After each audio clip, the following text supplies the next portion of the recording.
The house on Maple Street always seemed so idyllic from the outside.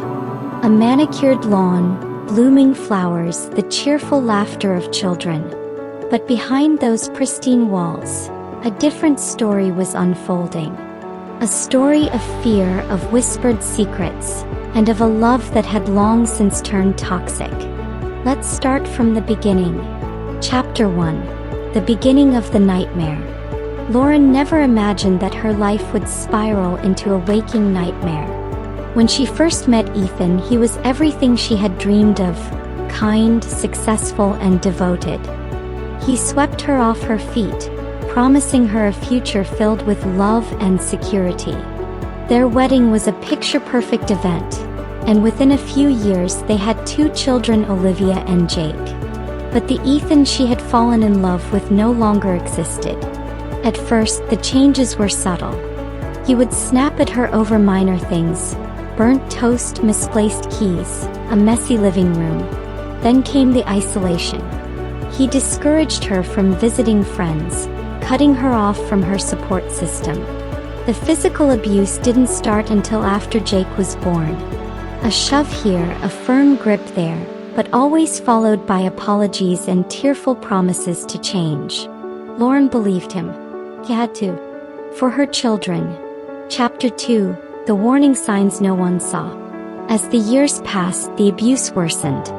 Ethan became unpredictable, his moods shifting like the wind. He controlled every aspect of Lauren's life, from what she wore to how she spent money. Olivia, now 7, was beginning to notice. She flinched whenever her father raised his voice. Jake, only 4, had started wetting the bed, something he hadn't done before. The house was filled with fear, a silent rule that no one spoke about what happened behind closed doors. One evening, Olivia came home from school with a drawing. It showed a family, her mother and brother on one side, their father on the other, a large, jagged line separating them. Lauren's heart clenched as she studied it. "What's this, sweetheart?" she asked softly. Olivia hesitated. "Daddy's the monster in our house." Lauren's breath caught in her throat. Chapter 3. The night that changed everything. It happened on a cold December night. Lauren had spent the day carefully avoiding Ethan's wrath, ensuring everything was perfect. But perfection was never enough. Ethan came home, his mood already foul.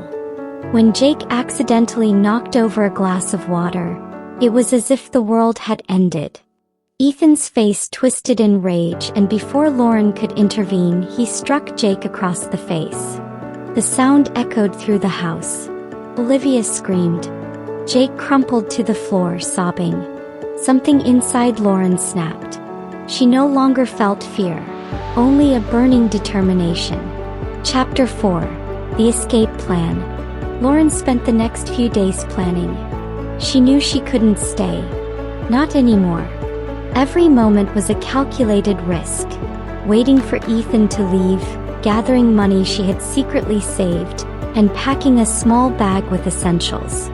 She made contact with a women's shelter in the city. They told her they could help, but she had to act fast. The problem was Ethan. He was always watching, always controlling. One mistake and he'd know. Chapter 5. The escape. The opportunity came late one night. Ethan had gone out drinking. Lauren knew he wouldn't be back for hours. "Olivia, Jake, wake up," she whispered, shaking them gently. Dressed and ready, they slipped into the freezing night. Every step toward the waiting cab felt like walking on shattered glass. Lauren's heart pounded as she secured her children in the back seat. The driver glanced at her through the rearview mirror, sensing her urgency. Where to? Anywhere but here.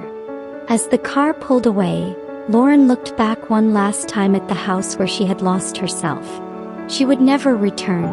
Chapter 6. The aftermath. The shelter became their refuge. It wasn't luxurious, but it was safe.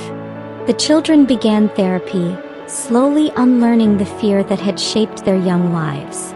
Lauren found a job, determined to build a future where her children would never again live in terror. Ethan tried to find them. He called, sent threats, but she had a restraining order in place. The legal battle was long and grueling, but in the end, Lauren won full custody. The scars of the past would never fully disappear, but they no longer defined them. One night, as she tucked Olivia into bed, her daughter smiled for the first time in a long while. "Mommy, we're free now, right?" Tears welled in Lauren's eyes. "Yes, baby, we are." And for the first time in years, she truly believed it. A question for you viewers: how can we better protect children from the effects of domestic violence? What role can communities, schools, and healthcare providers play in supporting children who have witnessed abuse?